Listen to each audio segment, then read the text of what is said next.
There you go. Now that you are back with your coffee, Rocket, we should begin. Alright, so, Curtis, you want to start with a catch-up?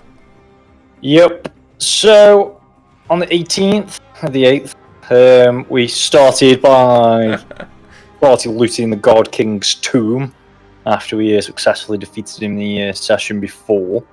We then take on a period of downtime where we skip some weeks as the world advances. In that time, I think first touch in at Macro, and he becomes a bit of a cult leader amongst the local populace within the city again, transcending from his sheriff status as he helps to rebuild the shanty town on the coast that I can't remember the name of. Shidell, that's one. The Iron Bloods return to the city, and they are one of the main influential parties in leading the new city. After some debates, the city is now called New Neria instead of New Chester, to his dismay. You guys. Through this process as well, Grildar becomes... What does Grildar become? So I missed that note. Come on, you got it. You got it? No, I've actually not got a note. I missed it in session as well, and I forgot to ask again what he become. He became a magister, basically. Yeah. Right. He just I thought he had a grander title than that, but yeah, but he become a magister within the town's council, and a year with that new council being formed. Roughly the same time in the north, there's an evil council that's formed involving the evil council, involving Lady Greenridge and the God King's son, and then for some other movers and shakers that they'll inevitably come to. There's a Lich Queen involved. Yeah, it's come to fuck us sooner rather than later. Chester gets a statue, and Gwendef gets... no, that's not Gwendef at all. Gwendef didn't get jack shit. Definitely Elsef. Elsef gets a bigger workshop, and then she's got free range to bounce between here and Bretonia. Yeah, Bretonia. Longinia, that's the one. Laneros becomes a prolific member of state, dealing with this new council. I think he's become quite a big poster child for Fey rights within the city, and paving a bit more of a harmonious relationship with the Fey Father into future endeavours. We then are greeted with Alwyn. Yeah, Alwyn. Who joins the party by basically just going up to Chester. Oh yeah, I'd like to start travelling with you. And Chester, with no real discouragement's like, yeah, you can tag along. So we've now got another tag along. Hopefully this one's slightly less murderous than the last one. We then have Chester and Elsef, because I've written Gwendef down here again. God damn it. Chester and Elsef head to Phobos to attempt to resurrect the petrified city, but she tries to do it using a corrupted scroll of wish. So instead of calling down who she expects, we get someone slightly more evil who then resurrects the city into a bunch of bloodthirsty zombies. Well, like 17% of the city.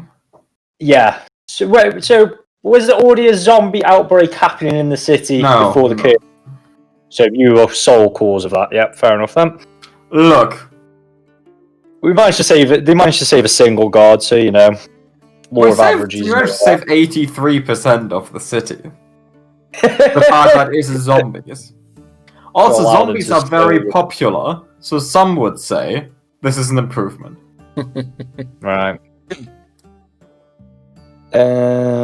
We then left. At the same time, though, this corrupted scroll also is the end of Elsef, who then needs to be resurrected fairly quickly. And that's where my notes ran out. So that's where I forgot to stop making notes. So what happened after that? They make their way back to the city, and there was a soiree at Chester's Manse. And we had Alwyn, who teleported to Storm's Rest Rock, encountered some owlbears, and then retreated immediately. At the soiree, Chester made you all sign contracts detailing that if you went on this adventure with him to basically retrieve his third artifact, that he would give you anything you wanted in return. There was some discussion. Eventually, Owen met Anna, and Anna seemed a bit besotted by him. And eventually they decided to go on some sort of date back to Longinia to do a research date. And then Laneros was third-wheeled himself in and was like, yo, I'll come with you. Wink, don't worry, I won't bother you both. I just want to be there for the library. And then then plans were made to go to Longinia the next day to do a bit of research. And that's where we ended the session. I would like to give you all only 3 quarters of inspiration, but I can't. So you all do get an inspiration point.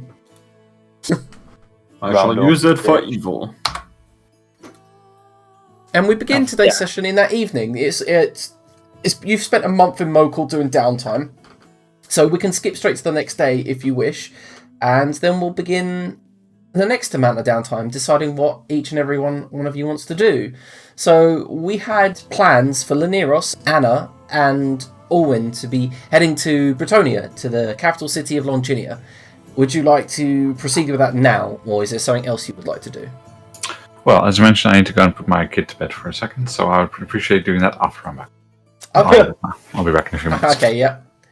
Alright, okay, so... No, I assumed when we left the party, we teleported straight there.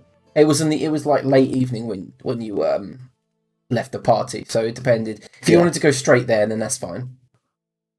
Yeah, I think that was Anna's intention anyway. Yeah, okay. Alright, so you guys would head straight towards the library to use its...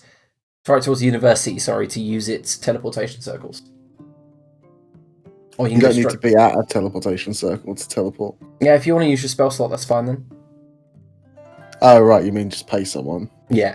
Yeah, I mean, it's fine. Yep.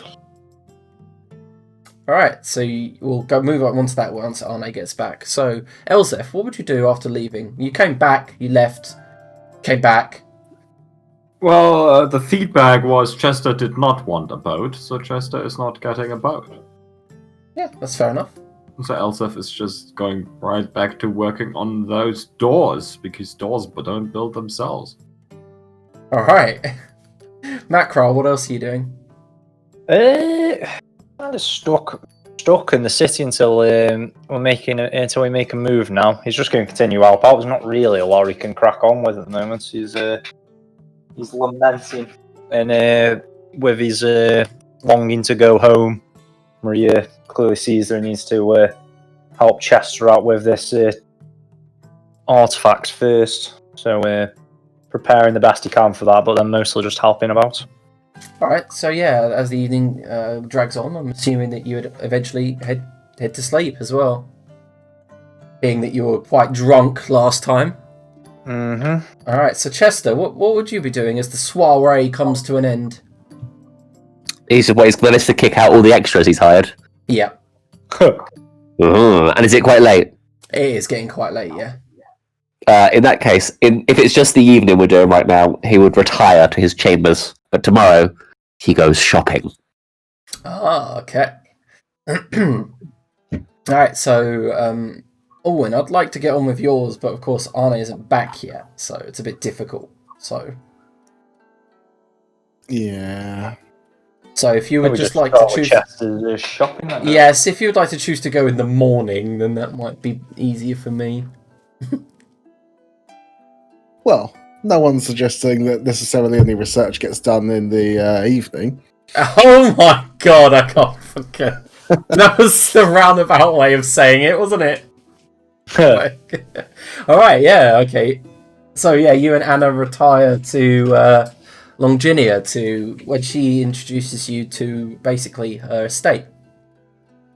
The Spellthorn estate. She points out the great... Because the moment you arrive, you don't get to see much of the city. It's densely...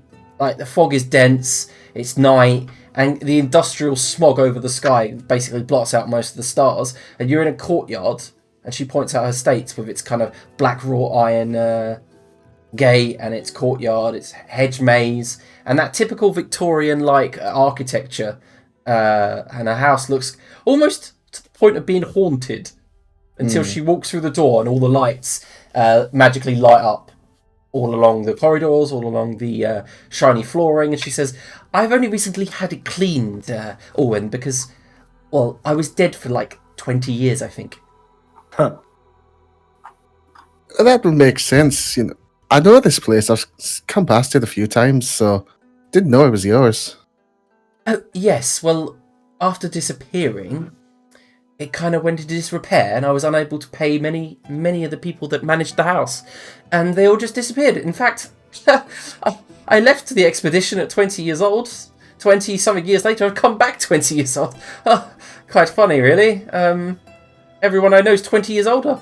So if she winks at you, technically, I'm too old for you. Yeah. And she wringing her hands, like you see her palms are sweaty. She's fucking smooth, isn't she? Yes, anyway, I do indeed have a library, but it's just filled with mundane historic texts rather than the arcane texts we'll after tomorrow. But come on in. I'm sure we could find something in there. You never know. And she leads you to her library, and it's at a few glances, or when you realise that this is that type of library that rich people buy, that filler library where some of the texts are just bullshit. Where obviously she goes, "Yes, it was my father's, and he wasn't much of a reader, but he thought it made him look educated." Well, it's doing a grand job of that. Mm-hmm. And she begins looking around, trying to find any tomes about Storm's Rest and the Western Islands. And she comes up without much luck, and then brings in a bottle of wine from the stores. I don't think I'm technically supposed to drink, but You're not? it's alright, isn't it? You're not supposed to drink, why? Well, they brought in that age limit here, didn't they? How old are you? 17, thereabouts. I think. I don't really know. She kind of looks you up and down and says, "You don't look 17, you look much more mature for your age." Whoa! I don't think that holds up in the courts. I can't wait for Chris Hansen just fucking appear in the corner. Hey, That's not one. Take a seat. she nods and says, "Well, there is... pick any of the spare rooms and enjoy your evening in the library. I'll see you on the morrow. I'm getting tired now." And she kind of wanders off, takes one last look at you, and then keeps moving. Oh, when it's bottled it. Mm-hmm. Could have had the statutory rape night of his life. Oh my god, Curtis! Moving on swiftly. He only said about the drinking, to be fair. I mean, I think he's legal age for other business. Oh yeah, you are for sure, but it has rattled her because she thought you were. But she's only 20 herself, obviously. Exactly. But it's fine. It's all good. We'll move over to Curtis now. As Macron goes to sleep that night, the same thing as the previous nights occurs. You begin to dream of that silver dragon surrounded by these hooded shadowy figures, and you see that silver dragon being torn to asunder, and you see it being ripped down and beaten. Parts of it moved. You see blood running from crystalline walls, and you wake in the middle of the morning, maybe at 4 a.m., shooting up from your bed, sweating profusely, remembering the nightmares from the previous night. And for the rest of the morning, you find it very difficult to get back to sleep. Fuck's sake, why is the beer not dealing with this? Oh. I need something fucking stronger for there. Where's fucking Zirks all them decoctions when you needed him? Maybe Elsef can wake me something up. Macro just, I guess he just makes an early start of like, probably go for an early morning swim, try to sober himself up, and then make a start in Shardell again. In the Bay of Spears. Yeah, just trying to get the sorted. He'll have a look at some of the shipwrecks, see if any of them are particularly cool. See if any new wildlife has started to live amongst it yet. Not really, but there are a lot of shipwrecks down down in the Bay of Spears at the moment. Mostly Nirian ships, because of course the Bretonnian navy was far superior, and you just swim around. Most of the stuff's been scavenged already. I was about to say, I imagine it's already been picked bare. Yeah, but it creates a good. You swim out, climb up on them. You get a bit of morning's exercise, and in a couple of hours, the light begins to rise. The sun begins to rise, and then the city's bathed in its golden glory, and then you just watch the city come to life after having a nice brisk swim. And now, thankfully, Arne is back, so we can move on to the morning after, when Lineros and Alwyn and Anna meet outside the Spellthorn estate, ready to head to the library in Longinia. Now, before we begin, let me describe Longinia a bit for you, just in the way it looks. Longinia is a big island city. It's situated on an island in the south of the Bretonnian continent. The island is, when I say it's a large city, but it's a small island, some maybe 50 square kilometers, and the city this is the rich part of the city that's packed in, and then as it gets further and further out towards what the Longinia is well known for, it's the city of bridges, because there are many bridges that head from this island to the mainland, because the channel around the island is only some 300-400 feet, and below you churning waters rush in from the sea, and the bridges here are what are known as the market bridges, like barnacles attached to a ship.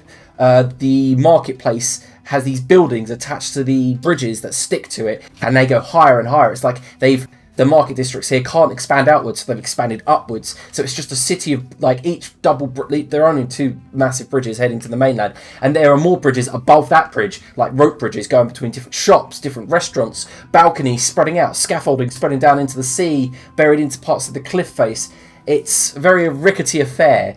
And these are known as the East and West markets, the bridges here. And the base bridges are strong, sturdy, stone magical bridges that have stood for 5 centuries. And the place is cobbled, smoggy, always foggy. The air smells slightly of pollutants. And everyone dresses in a stranger fashion to what you're used to in Nyria. Everyone is everyone wears hats, canes, suits, shining shoes, despite the fact that every road is a muddy mess. And so it's more Western in terms of the culture. Yes, it's very, very reminiscent of Victorian London. Yeah. And you guys head past the wharfs, which you can just instantly get the smell of rotten fish and body odour in the air, and you can see sailors are collapsed on sacks of grain, empty bottles in hand. And as Anna walks past, you see that people are people move out the way. It's packed. Everything's densely packed into this tiny island, because there's such a massive populace here. And you can see there are at least 500 ships stretched out all along the waters, fishing ships, trading ships from Nasia, Atlantean ships from the Free Cities, the massive Orcish barges from the Rexland kingdoms, the wide fat-bottomed Nirian barges that have been stuck to the side in big lines. And as you approach the library here, you can see it's called the Library of High Arts. And as you approach, you see that there's an old gnome reaching up and just with shaky hands unlocking a chain wrapped around the gates, and they drop to the ground. He's like, picks it up and begins wrapping up very painfully slowly. The three of you are just standing there watching him, and he turns around and goes, "Oh, I'm sorry. Come on in." Would you like some help with that? "Yes, please." And he kind of hands you this, and you see that he's kind of wiry old. And as he passes the chain weighs a good 12 pounds, and you have to heft it up. And he opens the doors, and a bunch of people that were waiting and leaning against walls and sitting on benches walk in past him. You see a dragonborn who sports a leather cap and a long black robe. You see a triton dressed in layers of skirts, a corset, and a cape over her shoulders. You see a tiefling that seems to walk past and then just vanish and then reappear by the door and then phase for it. And a halfling runs past you. Sorry, carrying loads of books. "I'm here, I'm not late." And as you guys step in, right by the door is a warforged that you thought maybe was a statue, and then he walks forward and picks up the halfling's dropped books and seems to go, "Ma'am, you've left your okay," and then begins picking them up methodically and walking after her. And Anna walks up to the warforged and goes, "Oliver, hello." And he turns, almost like, mechanically. His head turns, then his body turns. His eyes kind of shutters, go click, click, click. "Oh, it's Anna Spellthorn. It's been some time." And he brings his hands up, robotic-like, and then pushes forward to shake her hand. "You've brought friends. Hello." Good to meet you. Good day. "I am Oliver Gray." Linares. Alwyn. "Ulwyn and Lineros. It's a pleasure to meet you. Now, what can I do for you all?" Well, we are here to look at the contents of the library. We hear it has many a fine tome, and we're looking for a particular subject where we come from. Well, there's only limited information. To put things simply, we're looking for any information you might have on Storm's Rest Rock. Storm's Rest Rock. Okay, that can be done. Just follow me in. Mm-hmm. And he walks in, and he hands. There's a large array of desks, like in a large hall above you. Floating chandeliers just gently bump into one another, and you can see that the halfling with all of the books is up there using a fly spell, like using spells to light up any of her candles. And she's like, no, stay put.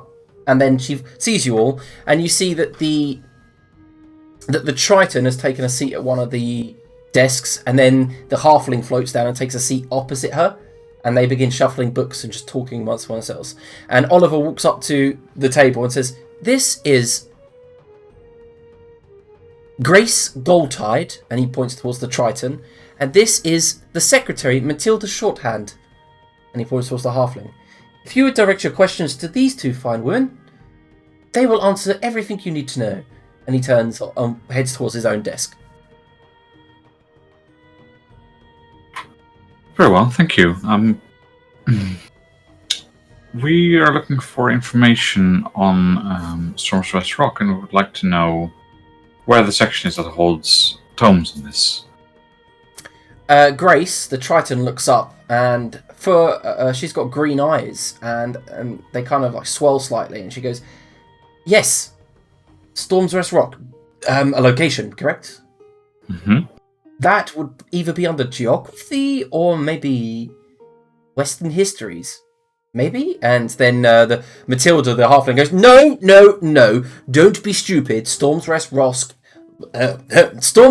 is a monolith. It'd be under monoliths, temples, or archaeological digs. And then the Triton's like, "Perhaps under the souls." And they'll just both look at you and goes, "Just near those." Maybe Right, we should right. each pick a section. Yes, Yeah. if you could point us to those three sections, please. Yes. Then.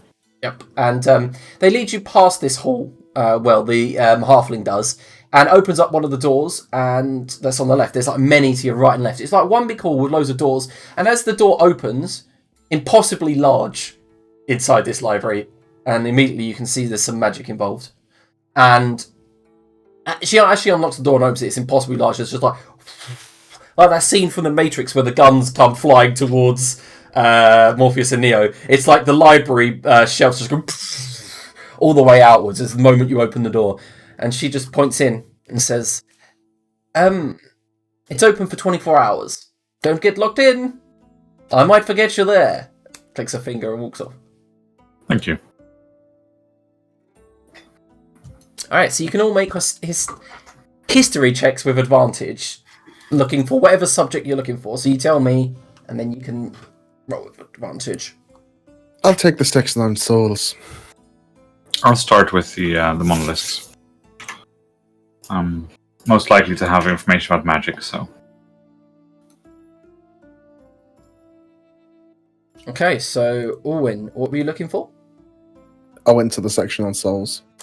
Okay, so as you head to the section on souls, you grab a load of tomes, and immediately one of the unseen servants places a stool behind you and a table so you can sit down and read. And over the next couple of hours, you learn a lot about the souls. The fact that there are 13 of them. Each of them have individual powers and that they grant to a user who attunes to them. However, there are a few that once attuned are unattunable, as in they become part of the person. Not all of them. You learn that the Void Soul is one of them, that it attaches to the person's very soul, and being torn from the body will cause death. Mm-hmm. Same with the Storm Soul. And you also learn that there is a soul that overarches the rest, the Oversoul, known as the Seed Soul. Yep. You also learn that uniting them creates a great central power. Like, it's never sure. It says it's never happened in history. They were scattered by the Asgardians for a reason. It's never happened, but the legend says that if they united, the person that they united within becomes something called the World Soul. Mm-hmm. They go a bit Thanos-y. Yeah, you assume. I was more like, by your powers combined, I am Captain Oversoul. It also mentioned that there was once a nation, like a denizen, like a tribe that was already on this planet before even the Nerefes arrived, Neferes, that worshipped the souls, and the temple was known to be somewhere in the west. The location was never really found, but the temple was meant to be somewhere in the western continent of Lesser Midgard. Mm-hmm. Okay. Now, wait, for the rest of the history check, you begin looking through some books, and there are some journals. And there is an interview between a historian and two figures in the West claiming to have been to that temple. Right.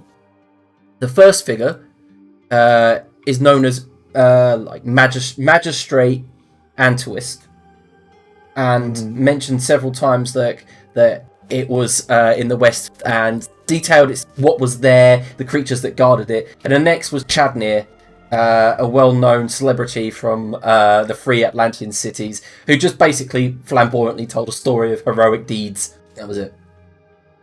Sounds about right. It does. However, Laniros, you've headed to the Monolith, correct? With a natural 30, you basically learn everything about Stormswitch Rock. You realise that it is a cliff face carved into the shape of a bronze dragon's head.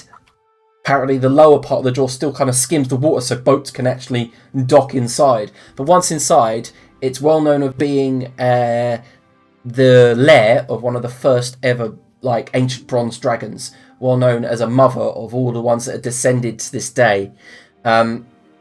The place recently, the most recent expedition, it says 15 years ago, said that a great storm stops any ships getting near, and the adventurer here, called Vivu, managed to swim in, and before leaving, managed to actually charcoal the teleportation circle that he found. Natural 30, yo. Like natural 20, sorry. Very nice, very nice. It's detailed there. However, as a practitioner of the arcane arts, you realise that some of the runes are slightly off. You may take some experimenting to get it right. Experimenting with teleportation circle. Get in. Well, Well, you got that rune slightly wrong, so your internal organs have got there, but... combined with you and Orwin, perhaps you think that it can be done. Okay, all good. Mm-hmm. Then once I find it, I'll excitedly go and tell Olwyn about it. You find Orwin buried beneath books on the souls and stuff like that. Yeah, and then it's like, hey, Olwyn, look what I found. Look. Oi, you got a teleportation circle. I did. I found nothing here, so I'm glad you got something. Yeah. It doesn't look quite right, though. Yeah, I did think that. What do you reckon's wrong with it? Don't know. A couple of these glyphs, they seem to be a bit off. Whoever charcoaled it doesn't look like they filled it out properly. Okay, well, do you want to look for anything else here, or shall we work on that? No, I think I'm done here. Right, great. Well, I don't think we need to stay in this section of the library in case we forget about time. Let's go back to the part that doesn't shut the door on us in case we get lost in work. I can be like that a bit sometimes. So, let's take this out there, work on it, and see what we can do. Sure thing. We should probably grab Anna so we don't leave her behind. Oh, Anna's here? Yeah, and Anna goes, "Hey, I'm over here. I'm just reading some of this stuff." Right, well, we're just going to go and figure out the teleportation circle, okay? Oh, a teleportation circle. She's immediately there with like one of these books under her arms. And you see she's got some novel. It looks like a fantasy novel. Right, you know teleportation as well, right, Anna? I know teleportation circle, not teleport. Yeah, that's what I mean, but you know about teleportation circle, so you could probably help us figure out what's wrong with this one, because we think there's something wrong. Oh, yes, of course, I'd love to. Oh, a puzzle! Exciting! Or... Actually, can I ask you for a favor? Yeah, sure. Do you mind if I leave this with you, and I'll be back in like 2 hours? No problem. Yeah, it's fine by me. Okay, and I'll leave the two lovebirds to work on the puzzle together. Sure. And yeah, I get so it's an Arcana check from you and Anna. Actually, she will help you to give you advantage. Jesus, you're Thank God pretty for low. advantage. Even with advantage, though, you've still got like 15. That's crazy. Like, That's expertise for me. yep. All right. So it does take you a couple of hours, and you and Anna both, by basically going to the other side of the library and finding all of the extensive, there's like 18 books of extensive teleportation runes, and you pour through them until you figure it's like putting a puzzle, like finding a puzzle piece for a certain puzzle, and you immediately, like, both of you after a couple of hours managed to think you found the runes that will activate the circle, and she's all excited about it. She's like, yes, this is going to save us months of time. I think you're probably right. And I think it is right. Chester's going to be so excited. I think we should probably test it before we go on the actual trip, right? You think? What, like right now? Yeah, it's as good a time as any. Don't think Linearis is going to be back for a while. We should probably leave here, though, being its extra planner. Yeah, you're probably right. Okay, and she heads towards the door. Follow her up. Alright, so Linearis, what did you want to do while you left? Just to walk around? Just read random books, basically. Oh, yeah, no, that's fine. Yeah, you begin heading off. And so, Anna's like, where do we go? Shall we just do it here? I meant the teleportation circle. I don't know what else you'd be meaning, but of course we can do it here. Of course, yes. And then you see Grace turn around, look at you guys. She goes, no teleporting in the library. We had someone get stuck on a bookshelf once. Not good. Alright, miss, no worries. Right. And you head out into the main courtyard. She's like, are you doing it? Shall I? It's going to take me longer. I can do it, I don't mind. Yes. Well, I don't mind if you do it. You can start. So I'll start and you finish it off, right? Yes. Yes, okay. I can do that. Sounds fun. Oh, God. Yeah, okay, begin. All right. And when it's done, both of you vanish and reappear, and it's immediately cold. Like, colder than Londinia. And you look around, and above you, a large pitted stone cave ceiling rises up to a point and then descends. To your left and right, you see there are barrels. Some of them open, some of them not. Piled up. There are crates with the lids missing, some of them not missing. There's a strong smell of salty fish, and you can hear the crack of lightning and the sound of roaring thunder in the distance as it echoes into the cave. The mouth, you see, you are inside the dragon's mouth. Some of the teeth are missing, some 60 feet off, and part of the you see waves lapping up against what would have been a tongue that you see is broken down and weathered into the actual bay here. And there is a small raft, more of a canoe, like a long canoe with its sails down, moored at one of the small wharfs here at the side, and you can see it's tied to one of the teeth. And as you peer, both of you, in deeper into the cave, you can see faint torches that are lit in the distance, and it kind of like the cavern narrows into a corridor, but you can't see much beyond that. And she goes, "Oh, I didn't expect it to be so cold here." Oh yeah, I probably should have warned you. It is pretty chilly. But I'm pretty sure this is the place, so we can head back. Of course. Can you use teleport this time, please? So we don't just spend another 10 minutes here. And she looks around at the dank cave around her. Ugh. Sure, but we'll have to go a bit further into Longinia. That's and fine. I'll cast the spell. Mm-hmm. Just to make sure that we're on target, I'll go to Gwandia's Longinia shop. Alright, can you make me a perception check as well? I will make you a perception check. Probably not. Yep. Okay, so yeah, both of you reappear in Gwandia's shop. It worked.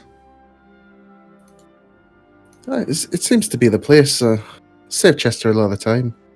Yes. Well, when would you like to head back? And it only took a few hours, it's barely lunchtime.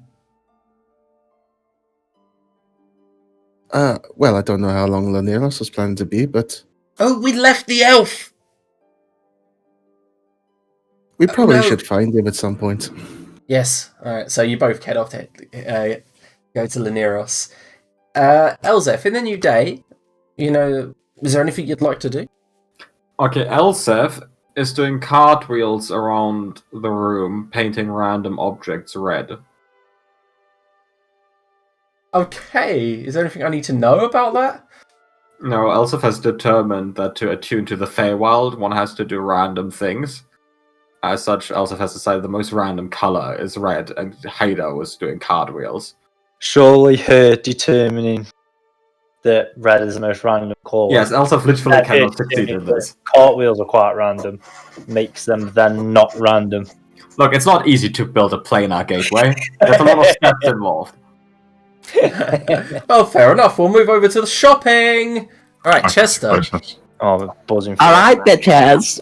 All right, so you wanted to do some shopping. Go ahead. Yeah, Chester puts on his thirstiest robe and hits the town.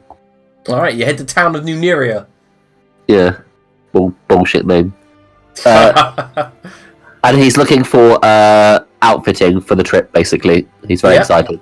But also, his armor class is wank. And it's gone back to 0 again, despite it being fixed several times. Oh, that's just Roll20's old character sheet. So so what are you after? Something to wear that will up my armor class, basically. Something to wear that'll up your armor class. How much cash do you have? Let's have a look. A lot. Holy shit. Alright, can you do me a favor? Can you make Can you make a charisma check? Just bog standard charisma. Bloop. Alright, so you spend a couple of hours looking around, and eventually you find a market stall run by a gnome.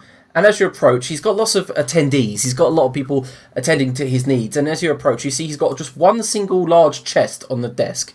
And he looks at you and says, "Chester, I know of you. The name's Wiltix, and I'm here to make money today.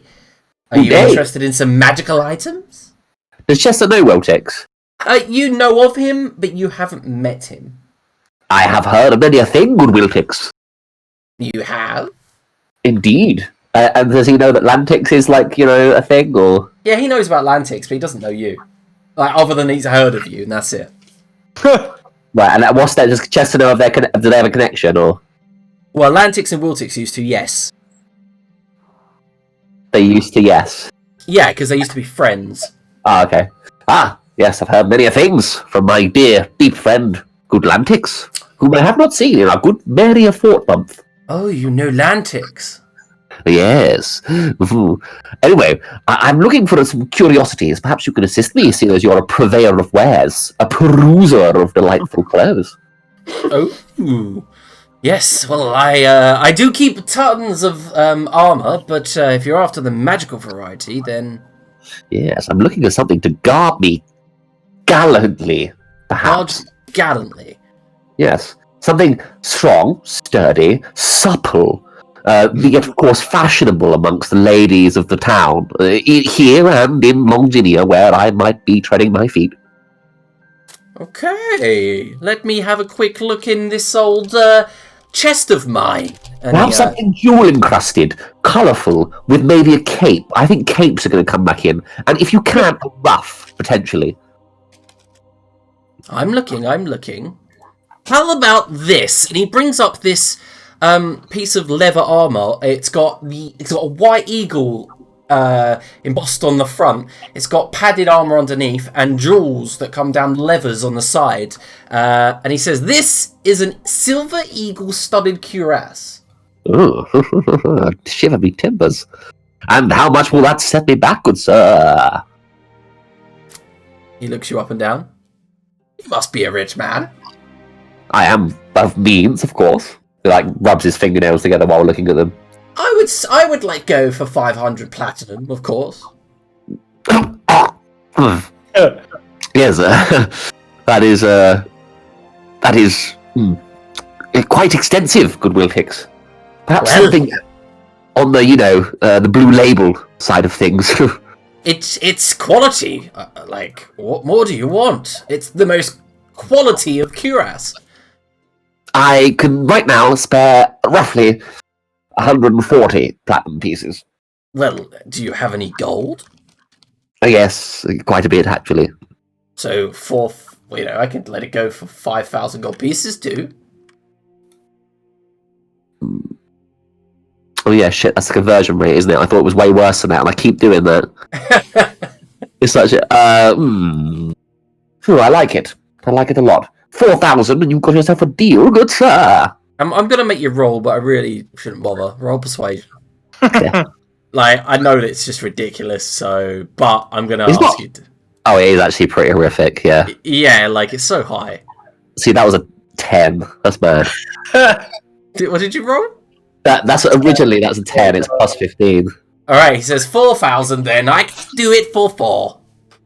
Ah, good man. You won't regret it. Anything else potentially that I could peruse while I'm here? Well, give me a second. All right, so I'm going to share the item with you. It's amazing, by the way, because I actually have it on one of my other characters. Amazing. Was pretty expensive. Yeah. So it makes you immune to crits. Nice. Yep. In addition, the creature that sees. Yeah. So you read it. Can you see it on your character sheet? It's below your character. It's below your character sheet. Silver Eagle Studded Cuirass. Yeah. Yes. He does begin to look and says, "If you're looking for something better, I can look for something rarer." Ooh. What, in that little chest of yours right there? Yes. Well, why not? I mean, I'm here. Now I've worked out how currency works. I don't see why not. He says, what are you looking for, though? You're going to have to help me. I can't just, pop something out of the bag for you.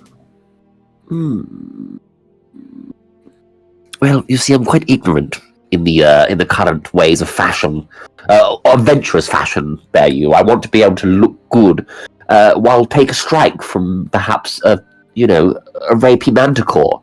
So I need plenty of protection while I'm out and about, but also something delightful. I wouldn't go beyond being attuned to it either. I'm going on a long trip, very important.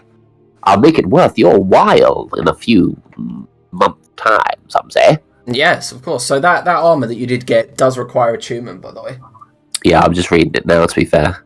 I tell you what, you have a little dive. Surprise me. You find anything there, and I'll take it off your hands. Wow. All right. Potentially, if you find a rapier down there, I'm in the market. I do have a rapier. Ooh. Rapier? Well, whip it out. Well, let's have a look.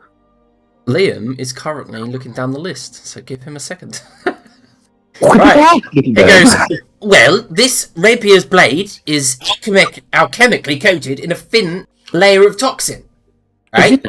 And it has 10 charges. And when you hit a creature with this weapon, you can poison it.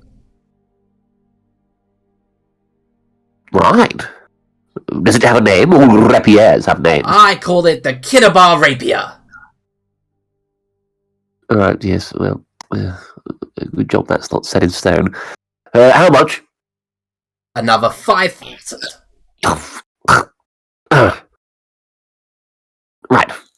Right you are. This one I'll doesn't tell you require attunement. I'll tell you what, I'll take it. Nice. I'm getting rich today. And he immediately hands the rapier over. Wow, I'm draining you of your funds. I like this. Yeah, well, it says my funds. And I think, to be fair, although he's got more money, I tell you what, I'll leave it there for today, good sir. But if you have any general supplies I can pick up for, adventuring, whatnot, I'll be happy to pick them up as well. Potentially, the usual rope rations, a tent. No, don't worry about a tent. I can conjure one up. It'll be delightful. Nope. Chester, I'm afraid that I do not have that kind of adventurous equipment. However, I'm sure you can peruse the market and gain whatever you want. Very well. I shall. Good day, good Wheelticks. Thank you for your kindness. He nods and goes, he's adding these massive coins and pouring them into another chest. Do we have a bag of holding? No. You tell me. Do. We had that cloak of many pockets, didn't we? Or some of the cloak that acted like a bag of holding. But isn't Grildo wearing that? It was Grildo with the bag. No, he's talking about the robe of many pockets, which Xerxel had. Adrian, you're also muted. I was saying what Rocket was saying. I don't know. Chester, maybe go buy us a bag of holding, mate. If you send him a little message or a tete-a-tete, perhaps he will. Well, yeah, Macro can meet up with you at any point during the day. He probably said this in a drunken stupor last night. Yeah, you buying shit tomorrow? Goes bag of holding. All right, so bag of holding. Down for a bag of holding. Yeah, bag of holdings are easy to get hold of. There's you find a few sellers, so it's going to set you about 800 gold pieces. Yeah, I'll pick one up. Mm-hmm. Yeah. 5, 6, 9, 8. Yeah, so if you haven't noticed, Todd, that once per day, when you're hit, you can activate wings on the armor to knock yourself back 10 feet and reduce the damage. Nice. It doesn't give you extra AC, but you're now immune to crits, and you can reduce your damage and be knocked back 10 feet. That is pretty damn good. So I've got a bag of holding. But isn't it attunement? Yeah. He's fine. I told him that. He might sell some of his old shit, but it doesn't really matter because I don't think it's worth very much. It's like dented, studied grass. He'll go home and he'll start writing his latest informative pamphlet, How to Con the Con Artist, and wait for everyone else to come back. Alright, cool. So I guess that's just... What was the rapier as well? Because he bought that as well. I've put that there for you. It's called Mysterious Note, but I will rename it. There you go. It's above your character. Cinema rapier. Thank you, mate. Mm-hmm. Right. So shall we skip ahead for sake of brevity to the point when everyone's together again? That sound good? All right. So later that evening, I guess you'll meet up for drinks and food. I mean, why not? I have purchased a bag of holding.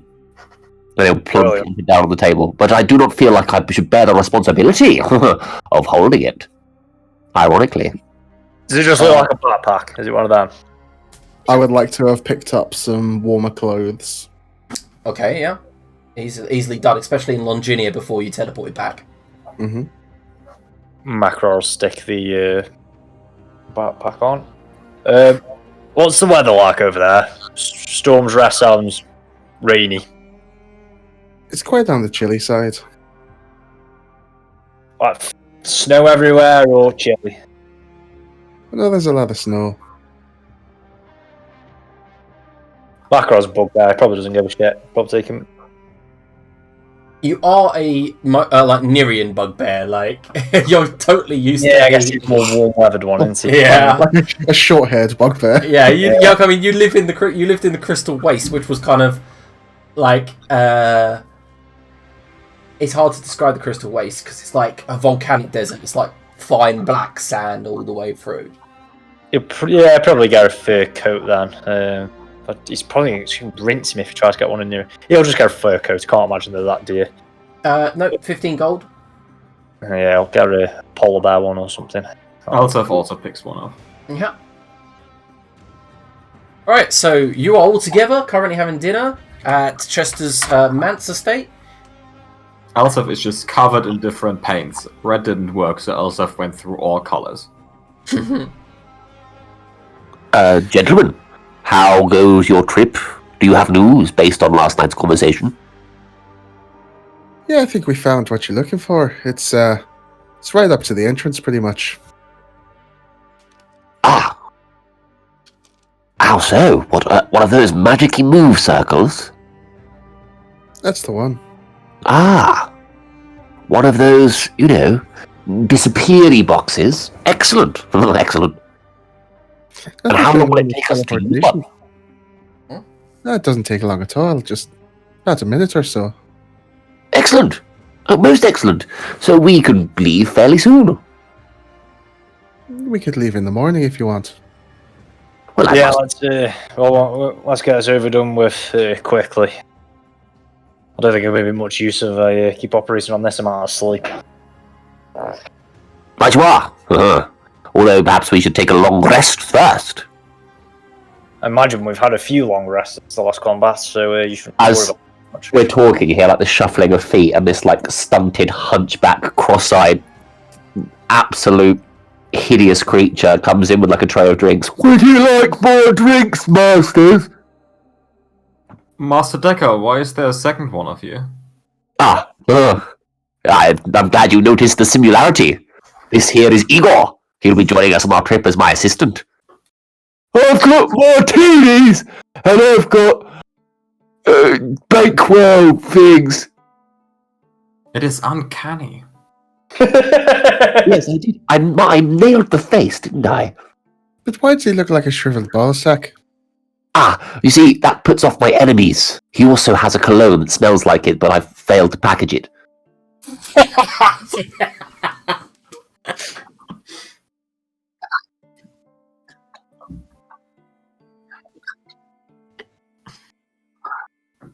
Oh, sorry, I had to mute myself on the screen because I was laughing so loud. If you have any bags or any luggage, I can carry them up to £6. Look at his face.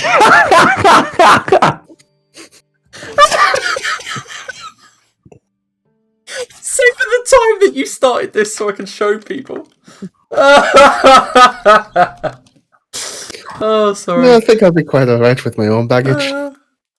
So polite. Away with you, Igor. We have things to discuss. I shall call you tomorrow when we take the movement jumpy void circle. Right, yeah, then. Shuffles away. 12 hours well spent. Am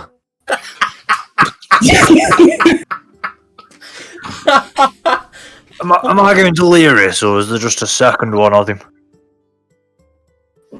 I would suggest this, gentlemen.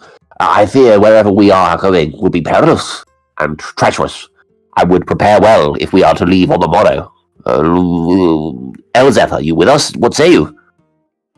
Yes, the sooner we leave, the better. Master Decker, more importantly, can you name a random color? Yes, I think... red. How have you determined that red is random? I don't know. Ask Igor. He seemed like the more sensible one. Yes, I'm teaching him colours as we speak. I shall meet you on the morrow. On the morrow. Fuck's sake. And then Elsif just skedaddles after Master Igor and then presumably drags him to her workshop to pick colors. Oh, you're a good one. Oh, God. Sorry, Todd, that was so good. Like, I just did not expect your simulacrum to, like, literally be a child. You have to literally teach him everything. Yeah, he botched it.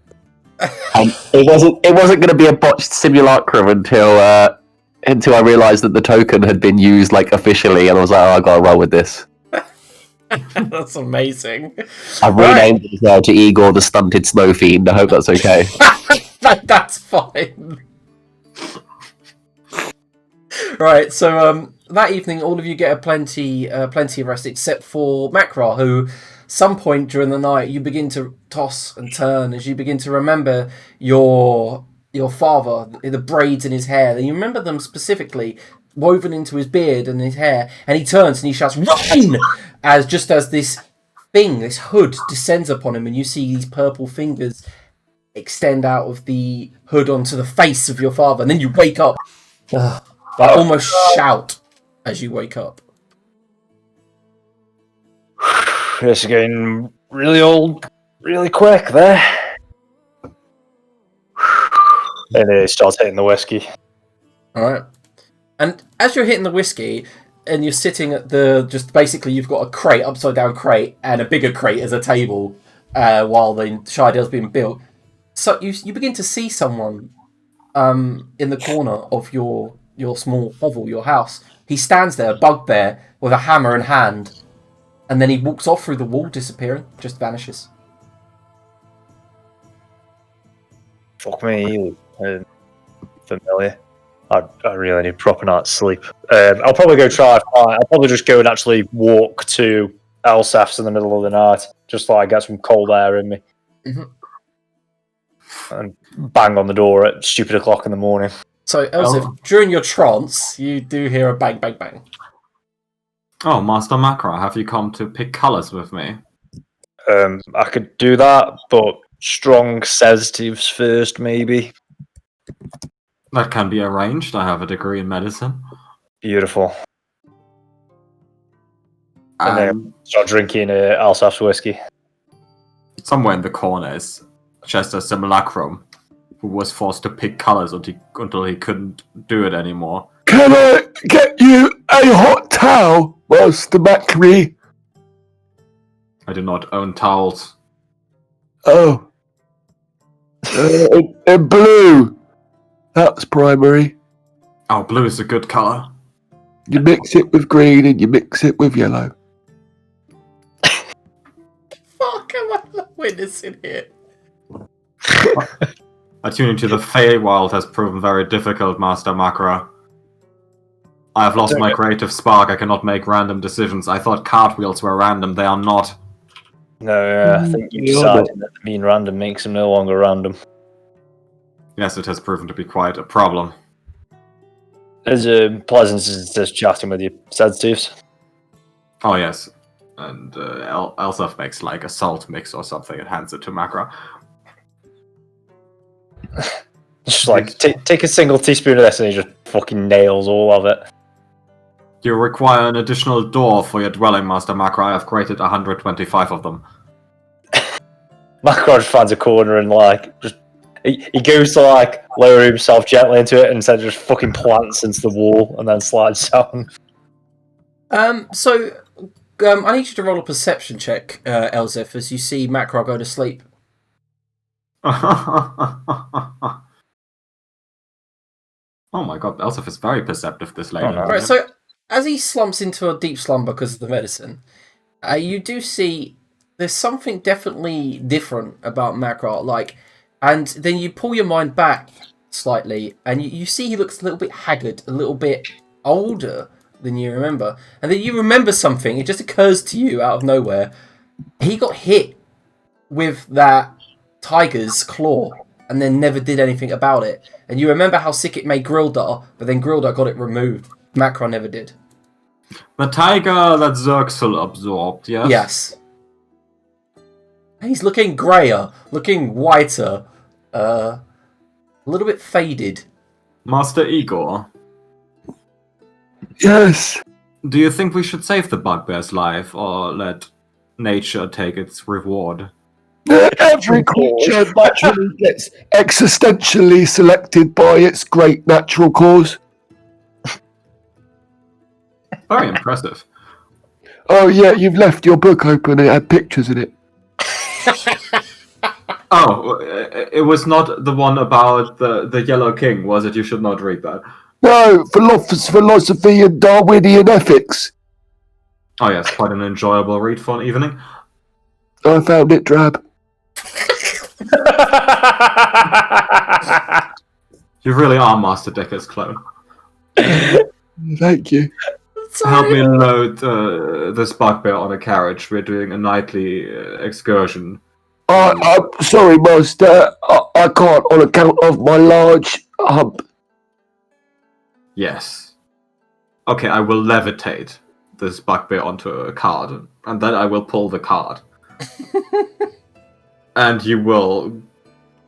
I guess you can just stay here. Right, you are. And Elsif just pulls Macro to the Green Ridge Infirmary that has probably been rebranded. Yep, it has been. Was it who was it named after? Is it another Chester building? No, it's just called South Nerian Infirmary. That's much better. Everything in this city is getting more boring since they changed it from New Chester. Is anything still named after Chester? Yeah, the square that his statue is in basically is named after him, isn't it? It's Courage Point. Oh. You should get an estate there someday, then he can be can live on Chester Road or Chester Square next to the statue of Chester. Inside the infirmary, one of the clerics does give him a thorough examination and says, whatever illness has taken hold, it's already passed. As in, he was sick, it is done. There's nothing for me to cure because it has already had its effects. How are you on bugbear physiology? Me? How do we tell how old a bugbear is? I don't know. You ask him. No, obviously I assume the illness has made this bugbear older, so he wouldn't know how old he is. Perhaps he just looks older. This is Macra, correct? He's been through a lot in the last 6 months. I don't think anything bad has happened to him. Okay. Anyway, I'd require the bed when you're done, so I would like you to move the... I'm not a big fan of your friend Chester. During the combat with the God King, he forced me to do things I didn't want to do. But these things he did helped us defeat the tyrant, did they not? Yes, it did. Do you disagree with disposing of the tyrant? She shrugs. That's not for me to talk or decide. It's just, I don't, like being controlled with magic. I mean, if he'd asked, I probably would have helped. I'm duty bound to heal people. But instead, he suggested I do things. I do not see the problem with the situation. So you're not fixing the bugbear problem? No. Look, we've got Can I leave him? We've got a lizard problem as it is. Why is there a lizard problem? Yes, underneath the infirmary. We can't get him out. Which lizard? I don't know, that little one. My master says Zerxil is a piece of shit. Oh, you did come along after our Master Igor. You did not have to. What lizard is... Oh! Yeah, you all forgot. It's just clicked in Adrian's head, isn't it? Master Igor, how do you feel about Zerxil? He's a nasty one. Well, there is a version of Zerxel down there that is the If I see him, I'm going to piss in his eyeball. No, this version of Zerxel is the opposite of Zerxel. Therefore, you should have the opposite reaction to him, which should be, since you hate him, love. Okay. It only makes reasonable sense. Let us pick up the secondary Zerxel. I feel like he could be of help. I'll shove Crunchy Spice up his butthole. Alright, I would like to take notes if you do. Yeah, okay, so as you head down, you do see that there's like a little bit of a lizard folk den going on. There's some dung up the wall, there's some dead corpses, a lot of like animals all around. Dead corpses. Like corpses of like little animals and rodents all around. And as you approach the third floor, you remember it with the mirrors, you hear, "You're not going no further." Master Zerxel, it is I, Elsef. I don't know you. No, we have met before. Yeah, but I don't really know you. Oh, have you found out about the duality of your existence? The fact that you're a creation of magic. I want to go back in mirror. Not a real boy. Please, go away. Leave me alone. What if I could put you back into the mirror? No, you lie. That is correct. I was lying. You have seen through my clever ruse. It's okay. I feed on mimics forever. I stay down here forever. Bye.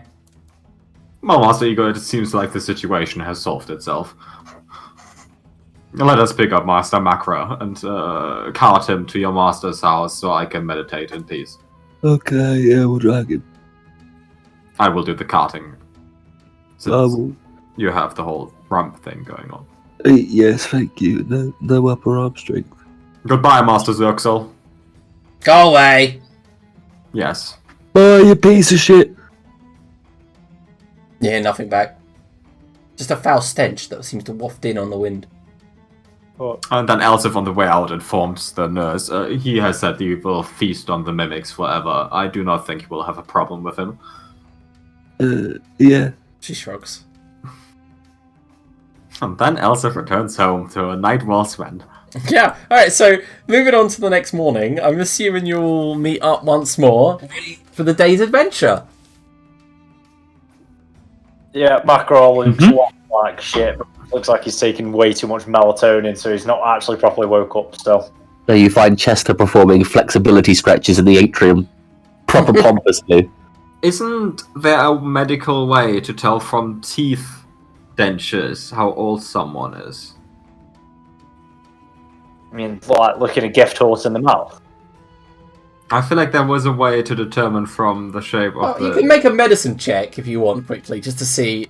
Yeah, let's do a medicine check to see if Elsif can just figure out how old Macro is at the moment. Peering into Mackerel's mouth as he's still sedated on the floor. Yeah, it's quite a good medicine check. How old do you look, Macro? Good question. Probably pushing the upper limits of how old the bugbear can get at this point. Like, this is probably as wound down teeth can get. Because I think bugbear only typically lives to about 8, and these are pretty worn down. Yeah, you notice that as well. They seem like they're still fairly sharp. All the rest of them, though, seem like they're very worn down. It's barely noticeable, but with that medicine check, you also notice some muscle wastage. Master Decker, I have good news and bad news. The good news is Igor was quite helpful yesterday. The other good news is I am sure we are mentioned in Master Macra's will, and he is soon to pass away. The bad news is Master Macra is soon to pass away, and he is still useful to us.